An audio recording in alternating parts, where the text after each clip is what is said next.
കഴിഞ്ഞ ഒരു തവണത്തെ ഇൻ്റർവ്യൂവിനകത്ത് APJ അബ്ദുൽ കലാമിനെ മിസൈൽ മാൻ എന്ന് പറഞ്ഞ് കളിയാക്കുന്ന ഒരു സംഭവം ഉണ്ടായി. അപ്പോൾ അത് ഞാൻ വളരെ മോശമായി അദ്ദേഹത്തിനെ പറ്റി സംസാരിക്കുകയും അദ്ദേഹം ഇന്ത്യയുടെ ഏറ്റവും അതുല്യനായ ഒരു പ്രസിഡൻ്റാണ് എന്നും അദ്ദേഹത്തിനെ പറ്റി അങ്ങനത്തെ കാര്യങ്ങളൊക്കെ പറയാനായിട്ട് ഒരാൾ പോവുക എന്ന് പറയുന്നത് വളരെ മോശമാണെന്നും ഒക്കെ പറഞ്ഞ് ധാരാളം വിമർശനങ്ങൾ എനിക്കെതിരെ ഉന്നയിക്കപ്പെട്ടിട്ടുണ്ട്. സാധാരണ വിമർശനങ്ങൾ ഞാൻ അതിൻ്റെ ഇംഗ്ലീഷിൽ പറയുന്ന ടേക്ക് ഓൺ ഇറ്റ് സ്ട്രൈഡ് എന്ന് പറയുന്നൊരു പ്രയോഗമുണ്ട്. അങ്ങനെ ഞാൻ വിടുകയാണ് ചെയ്യാറുള്ളത്. പക്ഷേ അബ്ദുൽ കലാമിനെ അങ്ങനെ ഒരു കമൻറ്റിനകത്ത് പറയുന്നത് വഴി എന്തോ ഞാനിപ്പോൾ പുതിയതായിട്ട് പറയുകയോ ചെയ്യുകയാണ് എന്ന് ആളുകൾ വിചാരിക്കുന്നത് അങ്ങനെയല്ല. ഞാൻ ഈ ഒരു വിഷയം അദ്ദേഹം പ്രസിഡൻ്റായി ഭരിച്ചിരുന്ന സമയത്ത് തന്നെ ഉന്നയിക്കുകയും ഉയർത്തുകയും ചെയ്തിട്ടുണ്ട്. അതന്ന് ഞാൻ തുടർന്ന് വന്നിരുന്ന ഒരു രാഷ്ട്രീയ പ്രവർത്തനത്തിൻ്റെ ഭാഗമായിട്ട് തന്നെ ചെയ്തിരുന്നതാണ്. സമാധാനപൂർണമായ ഒരു ലോകം ഉണ്ടാക്കിയെടുക്കണം, അതിനുവേണ്ടി ഇത്തരത്തിലുള്ള ആയുധങ്ങളുണ്ടാക്കി വിതരണം ചെയ്യുകയോ ഉപയോഗിക്കുകയോ ചെയ്യുന്നതിനോ അത് ഉൽപ്പാദിപ്പിക്കുന്നതിനോ ഞാൻ എതിരായിരുന്നു. അത് ഇന്ന് തുടങ്ങിയ ഒരു പ്രവർത്തനമൊന്നുമല്ല, വളരെ വർഷങ്ങളായിട്ട് ചെയ്തിരുന്നതാണ്. അതിന് വിരുദ്ധമായിട്ട് ഉണ്ടായ ഒരു പ്രവൃത്തി അദ്ദേഹത്തിൻ്റെ ഭാഗത്ത് നിന്ന്, പ്രത്യേകിച്ചും 1972 71 ഇന്ത്യ ആദ്യമായിട്ട് ആറ്റം ബോംബ് പൊട്ടിച്ചു. അന്ന് ഞാൻ MAക്ക് പഠിക്കുന്ന സമയത്താണ്. MAക്ക് പഠിക്കുന്ന സമയത്ത് എന്നെ സംബന്ധിച്ചോളം ഞാൻ വെറും ഒരു കോളേജ് വിദ്യാർത്ഥിയായിട്ടൊന്നുമല്ല, ലോകത്തിനെ പറ്റിയൊക്കെ ചിന്തിക്കുകയും മനസ്സിലാക്കുകയും അതിനുവേണ്ടി പ്രവർത്തിക്കണമെന്നും അത് ലോക സമാധാനം ഉണ്ടാക്കണമെന്ന് വിചാരിച്ച് പ്രവർത്തിക്കുന്നതും ഈ യുണൈറ്റഡ് നേഷൻസ് പോലുള്ള ഒരു സ്ഥാപനത്തിൽ എത്തിച്ചേരണമെന്നൊക്കെ ആഗ്രഹിച്ചിരിക്കുന്ന ഒരു കാലമാണ്. ലോക ഗവൺമെൻറ് അതുപോലെ ഉള്ള അത്തരത്തിലുള്ള സംഘടനകളിനകത്ത് പ്രവർത്തിച്ച് കൊണ്ടുപോകണമെന്ന് മാത്രം ആലോചിച്ച ഒരു സ്ഥലമാണ്. അങ്ങനെ നിൽക്കുന്ന സമയത്താണ് ഈ ബോംബ് പൊട്ടിക്കുന്നത്. ഏറ്റവും വലിയ തമാശ എന്താണെന്ന് പറഞ്ഞാൽ, ആ ബോംബ് പൊട്ടിച്ചതിൻ്റെ പേരിട്ടതാണ് എന്നെ അന്ന് ഏറ്റവും കൂടുതൽ വേദനിപ്പിച്ചത്. ലാഫിംഗ് ബുദ്ധ. ഇന്ത്യയിലെ ബുദ്ധൻ്റെ പേരിടാനായിട്ട് ആലോചിച്ചത് അന്ന് എനിക്ക് വലിയ ഷോക്കായ ഒരു കാര്യമായിരുന്നു. ഞാൻ അവിടെ പഠിക്കുന്ന സമയത്ത് മലയാളികളായ 2 സുഹൃത്തുക്കളുണ്ടായിരുന്നു. അതിലൊരു കൂട്ടത്തിലുണ്ടായിരുന്ന എൻജിനീയർ. അദ്ദേഹം നമ്മൾ 6ാമത്തെ രാജ്യമായി ലോകത്തെ ബോംബ് പൊട്ടിച്ചതിൽ 6ാമത്തെ രാജ്യമായി എന്ന് പറഞ്ഞ് അഭിമാനം കൊള്ളുന്നുണ്ട്. അത് എന്നെ വല്ലാതെ ഷോക്കടിപ്പിച്ചു. അദ്ദേഹം എന്നെക്കാൾ ഒരു 2 വയസ്സിന് മൂത്തതാണ്. അദ്ദേഹത്തിൻ്റെ അനിയനുണ്ട്. വളരെ ലളിതമായി ജീവിക്കുന്ന സാധാരണക്കാരനായ ഒരു മനുഷ്യരാണ് അവർ. അപ്പോൾ അവർ ഇത് അനുഭവിക്കുന്ന രീതി, ഞാൻ അനുഭവിക്കുന്ന രീതിയും 2 ധ്രുവത്തിലായിരുന്നു. അന്നും അവരുമായിട്ട് ഞാനിത് ചർച്ച ചെയ്യുന്നുണ്ട്. പക്ഷേ എനിക്ക് അന്നുണ്ടായ ഷോക്ക് വളരെ വലുതാണ്. കാര്യമുണ്ട്, ചേരിചേരാ നയം ഉണ്ടാക്കിയ ഒരു നെഹ്റുവിൻ്റെ പാരമ്പര്യമുണ്ട് ഇന്ത്യക്ക്. സോവിയറ്റ് യൂണിയനോടൊപ്പം അതോ അമേരിക്കയുടെ ഒപ്പമോ നിൽക്കാതെ 3ാമത്തെ ഒരു സ്പേസ് ലോകരാജ്യങ്ങൾക്കുണ്ടെന്നും അതിൻ്റെ നേതൃത്വം സത്യത്തിൽ ഇന്ത്യക്കായിരുന്നു ഉണ്ടായിരുന്നത്. അങ്ങനെ ഉണ്ടാകുന്ന വഴി ലോകത്തെ വലിയ രാജ്യങ്ങളായിരിക്കുന്നവരുടെ ഇടയിൽ തന്നെയാണ് യുദ്ധത്തിന് അവസാനിപ്പിക്കാനുള്ള ശ്രമങ്ങൾ ആരംഭിക്കാൻ കഴിയുള്ളൂ. നമ്മൾ മനസ്സിലാക്കാനുള്ളത്, ഒരു കൊച്ചു രാജ്യം ഞങ്ങൾ യുദ്ധം ചെയ്യുന്നില്ല എന്ന് പറഞ്ഞാൽ ആരും അത് മൈൻഡ് ചെയ്യത്തില്ല. വലിയ രാജ്യങ്ങൾ ഏതെങ്കിലും ഒരെണ്ണം തന്നെ പറയേണ്ടതുണ്ട്, ഞങ്ങൾ യുദ്ധത്തിന് തയ്യാറെടുക്കുന്നില്ല, നിങ്ങളുമായി സഹകരിച്ച് ജീവിക്കാൻ ആണ് ഞങ്ങൾ ശ്രമിക്കുന്നത് എന്ന് പറയാൻ പറ്റുന്ന ഒരു രാജ്യമായിട്ട് അതിന് ഒരു സംഘം ഉണ്ടാക്കിയെടുക്കുന്നതിനുള്ള ശ്രമമാണ് ചേരിചേരാ നയം പ്രഖ്യാപിക്കുകയും പ്രതിനിധിയായിട്ടുണ്ടായിരുന്ന വി കെ കൃഷ്ണമേനോൻ അദ്ദേഹം വളരെ നീണ്ട പ്രസംഗങ്ങളൊക്കെ ചെയ്തിട്ടുണ്ട്. എനിക്ക് തോന്നുന്നു എല്ലാവരും അന്ന് ആക്ഷേപിക്കുന്ന തരത്തിലാണ് 11 മണിക്കൂറോളം അദ്ദേഹം പ്രസംഗിച്ചു എന്നൊക്കെ പറയാറുണ്ട്. ഈ ലോക സമാധാനം ഉണ്ടാക്കാനായിട്ട് ലോകത്തിൻ്റെ പരമാവധി ആളുകൾ തമ്മിൽ യോജിച്ചു പോകാൻ പറ്റുന്നതായിട്ടുള്ളൊരു അന്തരീക്ഷം സൃഷ്ടിക്കുക എന്ന് പറയുന്നതായിരുന്നു അന്ന് ഇന്ത്യക്കുണ്ടായിരുന്ന ഒരു വലിയ റോളായിരുന്നു. ആ റോള് മുഴുവനും കൂടെ തകർത്ത് കളയുന്ന ഒരൊറ്റ പണിയായിരുന്നു ഇന്ദിരാഗാന്ധിയുടെ കീഴിൽ ഈ ഇന്ത്യക്ക് അതുവരെ ഉണ്ടായിരുന്ന ഒരു രാഷ്ട്രീയ സ്പേസ് നഷ്ടപ്പെടുത്തുന്ന നിലവാരത്തിലാണ് ആ ആറ്റം ബോംബ് പൊട്ടിച്ചത്. അതിനുശേഷം ഒരിക്കലും നമുക്ക് അങ്ങനത്തെ ഒരു സ്പേസ് തന്നെ ഇൻ്റർനാഷണൽ പൊളിറ്റിക്സിൽ ഉണ്ടായിട്ടേ ഇല്ല. വളരെ ശക്തമായ രാജ്യം ഉണ്ടാക്കുന്നു എന്നൊക്കെ പറയുന്ന തരത്തിലുള്ള അഭിനയവും ഇത്രയും ദരിദ്രരായ മനുഷ്യരുമായിട്ട് അവരുടെ ജീവിതത്തിൻ്റെ ഉന്നമനത്തിന് വേണ്ടി ചെയ്യുന്ന പ്രവൃത്തികളൊന്നും തന്നെ ചെയ്യാതെ ആ അടിയന്തരാവസ്ഥയൊക്കെ പ്രഖ്യാപിച്ച് അന്നുണ്ടാക്കിയിരിക്കുന്ന ആ ലോകം പിന്നെ ഒരിക്കലും ഇന്ത്യ ആ നിലവാരത്തിൽ റിവൈവ് ചെയ്തിട്ടേ ഇല്ല. മൻമോഹൻ സിംഗിൻ്റെ കീഴിലാണ് തൊഴിലുറപ്പ് പദ്ധതി ആരംഭിക്കുന്നത്. ശരിക്കും പറഞ്ഞാൽ അത്രയും വലിയ ഒരു സംവിധാനം നമുക്ക്, കാരണം ഈ ഉണ്ടാകുന്ന പണമുള്ളവരുടെ കയ്യിൽ മാത്രമായിട്ട് കേന്ദ്രീകൃതമാകാതെ അതിങ്ങനെ പെർക്കുലേറ്റ് ചെയ്യുമെന്നാണ് അവർ എപ്പോഴും പ്രതീക്ഷിക്കുന്നത്. പക്ഷേ അതിനുവേണ്ടി ഒരു നല്ല സംവിധാനം ഉണ്ടാക്കിയെടുത്തത് ഈ തൊഴിലുറപ്പ് പദ്ധതി വഴിയാണ്. ഒരു വർഷം 200 ദിനം കണിശമായിട്ടും പണി കിട്ടും എന്ന് വന്നതോടെ സാധാരണക്കാരായ ആളുകളുടെ ജീവിതത്തിലേക്ക് പണം എത്തുകയും അത് അതിൻ്റെ പടികളായിട്ട് സർക്കുലേറ്റ് ചെയ്യപ്പെടുകയും ചെയ്യുന്നതെന്നുള്ളതാണ് സംഭവിച്ചത്. അത് ഇൻ്റർനാഷണലായിട്ട് അക്ലെയിം ചെയ്യപ്പെട്ട ഒരു പദ്ധതിയാണ്. ഞാനൊക്കെ ഇടതുപക്ഷ രാഷ്ട്രീയത്തിൻ്റെ സമീപന രീതിയാണ് ഉപയോഗിച്ചിരുന്നതെങ്കിലും ആ പദ്ധതി തന്നെ ശരിക്കും പറഞ്ഞാൽ കണ്ണു തുറപ്പിച്ച ഒരു കാര്യമാണ്. വളരെ ദരിദ്രരായ മനുഷ്യർ ജീവിക്കുകയും നിലനിന്ന് പോവുകയും ഒപ്പം തന്നെ ഒരു രാജ്യമെന്നുള്ള നിലവാരത്തിൽ ഇന്ത്യ വികസിക്കുകയും ചെയ്യുമെന്ന് കാണാൻ പറ്റുന്നുണ്ട്. അന്നുണ്ടാക്കിയ ലിബറലൈസേഷനും അതിനോട് ഒപ്പമാണ് ഗ്ലോബലൈസേഷൻ എന്ന് പറഞ്ഞ കൺസെപ്റ്റ് വന്നത്. പക്ഷേ ആ ലിബറലൈസേഷൻ സത്യത്തിൽ ഇന്ത്യയെ സഹായിച്ചിട്ടുണ്ടെന്നുള്ളത് നമുക്ക് കാണാൻ പറ്റും. ഗ്ലോബലൈസേഷൻ ശരിക്കും പറഞ്ഞാൽ ഇന്ത്യ സഹായിച്ചിട്ടുണ്ട് എന്ന് പറഞ്ഞാൽ ഇപ്പോൾ ഈ ഇൻ്റർനെറ്റൊക്കെ കടന്നു വരിക, ആ ഇൻ്റർനെറ്റ് കടന്നു വരുന്നതിൻ്റെ ഗുണഭോക്താക്കളായിട്ട് ശരിക്കും പറഞ്ഞ ഇന്ത്യക്കാരാണ് ഏറ്റവും കൂടുതൽ മാറിയിട്ടുള്ളത്. അതിൻ്റെ നഷ്ടം അനുഭവിച്ചത് അമേരിക്കക്കാരാണ് സകല കേബിൾ ഇട്ടതെങ്കിലും അതിൻ്റെ യഥാർത്ഥത്തിൽ ഉപഭോക്താക്കളായി മാറിയത് ഇന്ത്യ പോലുള്ള രാജ്യങ്ങൾ. ചൈനയും ഇന്ത്യയാണ് ശരിക്കും പറഞ്ഞ ഇൻ്റർനെറ്റ് ഏറ്റവും കൂടുതൽ നന്നായിട്ട് ഉപയോഗിക്കുന്നവരായിട്ട് മാറുന്നത്. ഈ ഒരു ചേഞ്ചൊക്കെ നടക്കുന്ന ഈ സമയങ്ങളിലൊക്കെ നമുക്ക് ഉണ്ടാകുന്നെങ്കിലും ഞാൻ പറയുന്നതെന്ന് പറഞ്ഞാൽ ഞാനൊരു ഇടതുപക്ഷ രാഷ്ട്രീയം ആയിട്ട് ബോധത്തോടെ നിൽക്കുന്നെങ്കിലും ഇതിനകത്തൊക്കെ നമുക്കിങ്ങനെ കാണാൻ കഴിയും എങ്ങനെയാണ് ഒരു ചേഞ്ച് വരുത്താൻ കഴിയുന്ന നിലവാരത്തിലുള്ള പദ്ധതികളും കാര്യങ്ങളും ചെയ്യാൻ കഴിയും.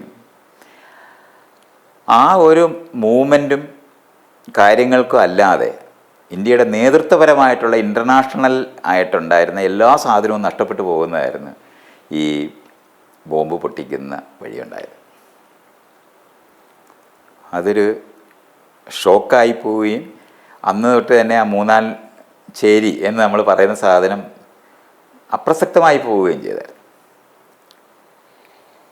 അപ്പോൾ ഇത് കഴിഞ്ഞാണ് ഞാൻ രാഷ്ട്രീയവും സാമൂഹിക പ്രവർത്തനങ്ങളൊക്കെ ചെയ്യുന്ന ലോകത്ത് വരികയും കേരളത്തിലും ഇന്ത്യയിലും ഒക്കെ നമ്മൾക്ക് ചെയ്യാവുന്ന നിലവാരത്തിൽ അന്ന് അറിയുന്ന മേഖലകളിലെല്ലാം ജനാധിപത്യ വികാസത്തിൻ്റെ മേഖലയിലായിരുന്നു ഏറ്റവും കൂടുതൽ പ്രവർത്തിച്ചിട്ടുണ്ടായിരുന്നത്. അത് ഇന്ത്യയിൽ തന്നെ എല്ലാ സ്റ്റേറ്റുകളിലും യാത്ര ചെയ്തും അവിടെയുള്ള ആൾക്കാരുമായിട്ട് സംവദിച്ചും ഒരു പാരലായിട്ട് നമുക്കൊരു ജനാധിപത്യപരമായിട്ടുള്ള മനുഷ്യാവകാശപരമായിട്ടുള്ള ഇങ്ങനെയുള്ള, അതുപോലെ തന്നെ ഈ ദുർബല ജനവിഭാഗം എന്ന് നമ്മൾ പറയുന്നത്, ന്യൂനപക്ഷം എന്ന് പറയുന്നതൊക്കെ ജനാധിപത്യത്തിന് മുഖ്യധാരയിലേക്ക് എങ്ങനെ കൊണ്ടുവരാം എന്ന് പറയുന്നതിനകത്ത് റിസർച്ച് ചെയ്ത ആക്ടിവിറ്റികളാണ് പിന്നെ ചെയ്തിട്ടുള്ളത്. ഈ ചെയ്ത് നിൽക്കുന്ന കാലത്താണ് ഗുജറാത്തിൽ ഈ കലാപം ഉണ്ടാകുന്ന അവിടെ എത്തിച്ചേരുന്നത്. ആ കലാപത്തിൽ എത്തിച്ചേരുന്നതിന് അതിന് തൊട്ട് മുമ്പാണ് രാമായണവും മഹാഭാരതവും സീരിയലും കൊണ്ടുവരിക.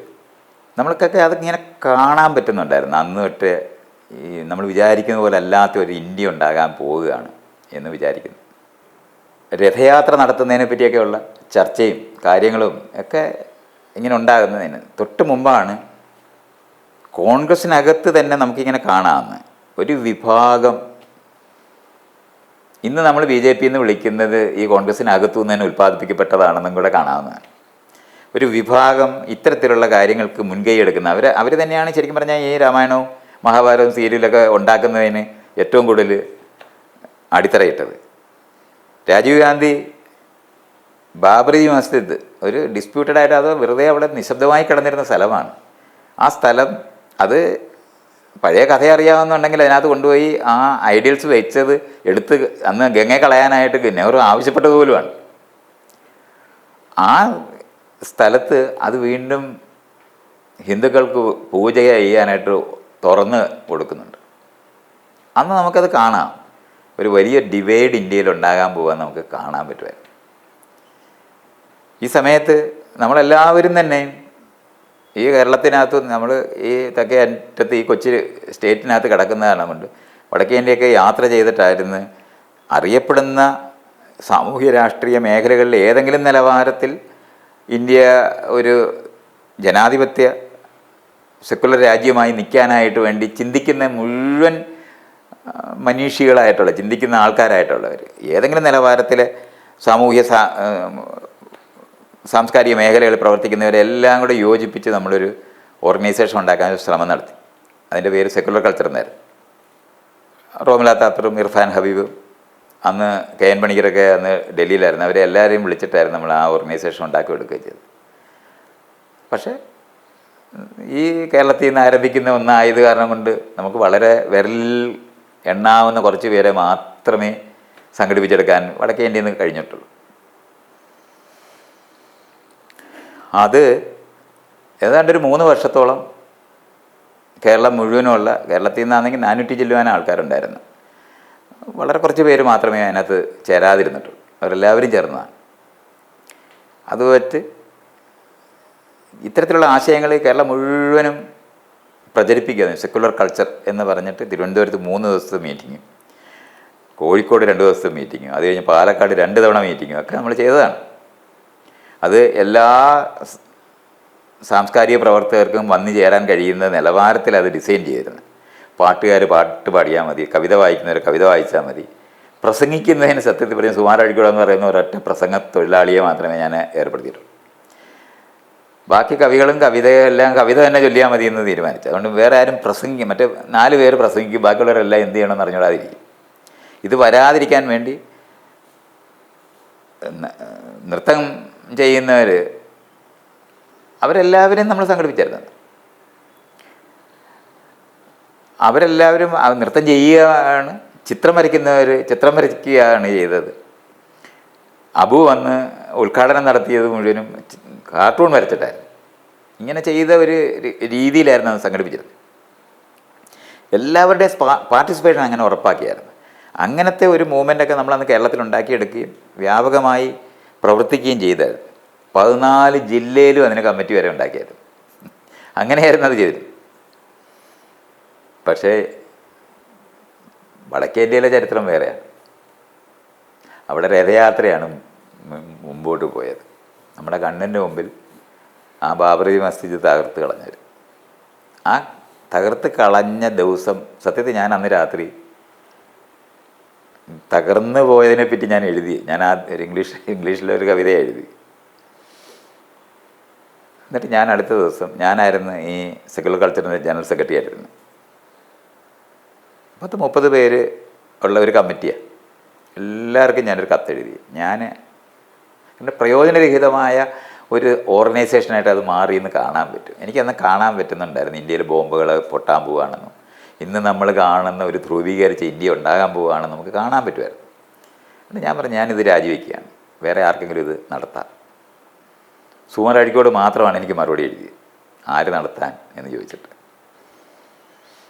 ആ ഓർഗനൈസേഷൻ അന്ന് അവിടെ വെച്ച് മരിക്കുകയായി. കാരണം അതിന് പ്രയോജനരഹിതമായെന്ന് ഞാൻ തിരിച്ചറിയുന്നതുകൊണ്ട് മാത്രം, അല്ലാതെ അതെനിക്കിങ്ങനെ കൊണ്ട് നടക്കാൻ അറിഞ്ഞുകൂടാത്തതുകൊണ്ടല്ല അത് നടക്കാതെ, അത് പ്രയോജനരഹിതമാണെന്ന് തിരിച്ചറിയുന്നുണ്ട്. അതിനുശേഷമാണ് നമ്മൾ ബോംബെയിലെ ബോംബ് പൊട്ടി കലാപം ഉണ്ടാകുന്നത്. നമ്മൾ ഇന്ന് കാണുന്ന ധ്രുവീകരിക്കപ്പെട്ട ഒരു ഇന്ത്യ അനുഭവിക്കാൻ തുടങ്ങിയത്. അതിൻ്റെ കൾമിനേഷനായിട്ടാണ് ഗുജറാത്ത് റയറ്റ് ഉണ്ടാകുന്നത്. അന്ന് നമ്മളെല്ലാം പ്രതീക്ഷിക്കുന്നത് കരുട് അത്രയും പ്രകടമായി കരുട് അറിയാൻ നമുക്കെല്ലാവർക്കും തന്നെ അന്ന് ഗുജറാത്തിൽ പോയാൽ അതിനകത്ത് ഇന്നത്തെ ഭരണാധികാരികളായിരിക്കുന്നവർ മുഴുവൻ അതിനകത്ത് ഇൻവോൾവ് ആണെന്നുള്ളത് കാണുന്നതിന് അന്നൊന്നും ഒരു പ്രശ്നവുമില്ല. കാരണം അന്നത്തെ കേസുകൾ പോലും ഗുജറാത്തിൽ വയ്ക്കാതെ പുറത്ത് വയ്ക്കുന്നിടത്തേക്ക് അന്ന് ഈ മറ്റ് ഹൈക്കോടതിയും സുപ്രീം കോടതിയൊക്കെ തീരുമാനം എടുക്കുന്നുണ്ട്. അത്രത്തോളം ധ്രുവീകരിക്കപ്പെട്ടു പോയ ഒരു സ്റ്റേറ്റാണ്. ടീ സ്റ്റേയുടെ പറച്ചിലുകൾ, മരിച്ചുപോയ MLA ജാഫ്രിയുടെ ഭാര്യ പറയുന്നത്, ഇതെല്ലാം നമ്മൾ റെക്കോർഡ് ചെയ്യപ്പെടുകയും അതിനെപ്പറ്റി സംസാരിക്കുകയൊക്കെ ചെയ്തതാണ്. നമ്മളെല്ലാവർക്കും ഇന്ന് ഈ പറയുന്ന അതൊരു സ്വാഭാവികമായ സാധനമാണെന്നൊന്നും നമ്മൾക്ക് കാണാൻ നമുക്കെല്ലാവർക്കും അറിയാവുന്നതാണ്. അവിടുത്തെ സകല കേസും തള്ളിപ്പോയെങ്കിലും അതൊന്നും തന്നെയും മോദിയും കൂട്ടരെയും രക്ഷിക്കത്തില്ലെന്ന് അറിയാം. പക്ഷേ അവർ യഥാർത്ഥത്തിൽ രക്ഷപ്പെട്ടു എന്നുള്ളതാണ് യാഥാർത്ഥ്യം. അപ്പോൾ നമ്മളെല്ലാം വിചാരിക്കുന്നത് അന്ന് ഇതിനെപ്പറ്റി എന്തെങ്കിലും ഒരു നടപടി എടുക്കപ്പെടും എന്ന് നമ്മൾ പ്രതീക്ഷിക്കുന്നൊരു ദിവസമുണ്ട്. അത് അബ്ദുൽ കലാം ഗുജറാത്ത് കാണാൻ പോകുന്നു എന്ന് പറയുന്നുണ്ട്. അത് കാണാൻ പോകുമ്പോൾ അദ്ദേഹം വന്ന് ആ പ്രശ്നത്തിനകത്ത് എന്തെങ്കിലും ഒരു തീരുമാനം എടുക്കും എന്നുള്ള പ്രതീക്ഷയൊക്കെ വാജ്പേയി അന്ന് പ്രധാനമന്ത്രിയാണ്. അയാൾ പോലും മോദിയുടെ ആ പ്രവൃത്തിയെ ന്യായം കാണാതെ പിരിച്ചുവിടണമെന്ന് ആവശ്യപ്പെട്ടു എന്നാണ് നമുക്കറിയാവുന്നത്.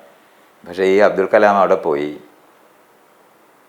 ആ ക്യാമ്പെല്ലാം സന്ദർശിച്ച് നന്നായി ഇതെല്ലാം നടത്തിക്കൊണ്ടിരിക്കുകയാണ്. ക്യാമ്പൊക്കെ നന്നായി ഒരു ഗവൺമെൻറ് ചെയ്യുന്നതെല്ലാം ചെയ്തിട്ടുണ്ട് എന്ന് സർട്ടിഫിക്കറ്റ് കൊടുക്കുക എന്നുള്ളതാണ് ചെയ്തത്.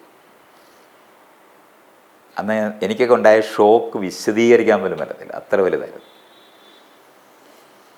പിന്നെയാണ് ഞാൻ അതിനെപ്പറ്റിയൊക്കെ ഇങ്ങനെ ആലോചിച്ചത്, എന്തുകൊണ്ടായിരിക്കും ഇയാൾ ഇങ്ങനത്തെ ഒരു സ്റ്റേറ്റ്മെൻറ്റ് കൊടുക്കുന്നതെന്ന്. അപ്പോഴാണ് നമുക്ക് കാണാൻ കഴിയും യഥാർത്ഥത്തിൽ അബ്ദുൽ കലാം BJPയുടെ കാൻഡിഡേറ്റ്, പ്രസിഡൻറ്റ് പദവിക്ക് തന്നെ. പിന്നെ അദ്ദേഹത്തിനകത്ത് എത്ര ന്യായം പറയുമ്പോഴും ഈ ആയുധമൊക്കെ ഉണ്ടാക്കി അധികാരികൾക്ക് കൊടുത്ത് നിൽക്കുന്ന ഒരു മനുഷ്യൻ തന്നെയാണ് അദ്ദേഹം എന്നുള്ളതിൽ എനിക്കൊരു സംശയമില്ലായി. മാത്രമല്ല ഈ നമ്മൾ കളിയാക്കുന്ന ഗോഡ്മെൻ എന്ന് പറയുന്നവരുടെ മുന്നിലെല്ലാം പോയി ചമ്രം പടഞ്ഞിരുന്ന് ഞാനൊരു പാപമാണ് എന്ന് അഭിനയിക്കുന്ന ആ അഭിനയം ഉണ്ടല്ലോ, അത് ചങ്ക് തകർക്കുന്ന സാധനങ്ങളാണ്. അമൃതാനന്ദമയിയുടെ മുന്നേ പോയിരിക്കുന്നത്, ഈ സായിബാബയുടെ മുന്നേ പോയിരിക്കുന്നത്, നമുക്ക് തന്നെ ഇങ്ങനെ അറപ്പ് തോന്നുന്ന ഒരു ലോകമാണ്. ആ സമയത്ത് ആണ് അബ്ദുൽ കലാം ഈ കേരളത്തിലേക്ക് വരികയും വലിയ 2-3 പ്രസംഗം ഇവിടെ ചെയ്യുകയും ചെയ്തത്. ആ പ്രസംഗങ്ങൾ കേട്ടിട്ടാണ് ശരിക്കും പറഞ്ഞാൽ ഞാൻ എന്നെ അറസ്റ്റ് ചെയ്യണമെന്ന് മാത്രം ആഗ്രഹിച്ചെഴുതിയ ഒരു കത്താണ്. ഞാൻ ആ കത്ത് എഴുതി കളിയാക്കുക മാത്രമേ ഉദ്ദേശിച്ചുള്ളൂ, അറസ്റ്റ് ചെയ്യപ്പെടണമെന്നുള്ള ആഗ്രഹം കൊണ്ടാണ്. അല്ലെങ്കിൽ കുറച്ചുകൂടെ നമ്മൾ ലോജിക്കലായിട്ടൊക്കെ ആർഗ്യൂ ചെയ്യത്തില്ല, അതല്ല ചെയ്തത്. ഞാൻ എഴുതിയ കാര്യം ഡിസ്കസ് ചെയ്യപ്പെടണം, അത് അറസ്റ്റ് ചെയ്യപ്പെടണം, എന്നെ വിചാരണ ചെയ്യപ്പെടണം, ജയിലിൽ അയക്കണം, അതൊരു സമര രീതി എന്നുള്ള നിലവാരത്തിൽ മാത്രം ആലോചിച്ചിട്ടാണ് ഞാൻ ആ കത്തെഴുതുന്നത്. അദ്ദേഹത്തിന് അയക്കുന്നുണ്ട്, പ്രൈം മിനിസ്റ്റർക്ക് അയക്കുന്നുണ്ട്, ചീഫ് ജസ്റ്റിസിന് അയക്കുന്നുണ്ട്, ഈ കേരളത്തിലെ ചീഫ് മിനിസ്റ്റർക്ക് അയക്കുന്നുണ്ട്, CBI ഡയറക്ടർക്ക് അയക്കുന്നുണ്ട്. അതുപോലെ അധികാരത്തിൽ നമ്മളിങ്ങനെ പ്രതീക്ഷിക്കാവുന്ന ആരെങ്കിലും അറിയേണ്ടതുണ്ടെന്ന് തോന്നുന്നവർക്ക് എല്ലാം അയക്കുന്നുണ്ട്. ഇവർക്കൊക്കെ രജിസ്റ്റേർഡ് ലെറ്റേഴ്സാണ് അയക്കുന്നത്, അതുകൊണ്ട് കിട്ടിയിട്ടില്ല എന്നൊന്നും ആരും പറയേണ്ട കാര്യമില്ലല്ലോ. അത് കഴിഞ്ഞ് സകല പത്രങ്ങൾക്കും സകല ടെലിവിഷനും അയക്കുന്നുണ്ട്. ഒരാൾ പോലും ഇതിനെപ്പറ്റി ഇങ്ങനെ ഒരു കത്ത് കിട്ടിയ കാര്യം എഴുതിയിട്ടില്ല, ഒന്നും സംഭവിച്ചത്. ഞാൻ എന്നെ അറസ്റ്റ് ചെയ്യപ്പെടും എന്ന് വിചാരിക്കുമ്പോൾ ഡിസ്കസ് ചെയ്യപ്പെടും എന്നുള്ള ഒരൊറ്റയാണ്. നമ്മളെ എറിഞ്ഞു കൊടുത്തിട്ട് ചെയ്യുന്ന ഒരു പണിയാണ്. ആ ചെയ്ത എൻ്റെ തുടർച്ചയിലാണ് ഞാനിത് പറയുന്നത്. ആ കത്ത് ഞാൻ ഇംഗ്ലീഷിലാണ് എഴുതിയത്, പക്ഷേ അത് നമ്മളിന്ന് മലയാളത്തിലാക്കിയിട്ടുണ്ട്. അത് ഞാൻ ഒന്ന് വായിക്കുക എന്ന് മാത്രമല്ല, വായിക്കുന്നതിനിടയ്ക്ക് നിങ്ങൾക്ക് ചിലപ്പോൾ മനസ്സിലാകാത്ത കാര്യമുണ്ട്. ഒരു 23 വർഷം ആയല്ലോ.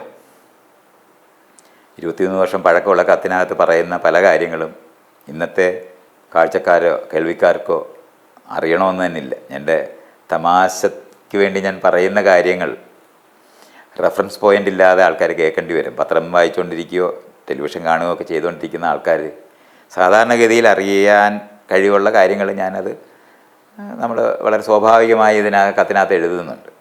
അപ്പോൾ അത് ചിലപ്പം ഞാനൊന്ന് വിശദീകരിക്കേണ്ടി വരും.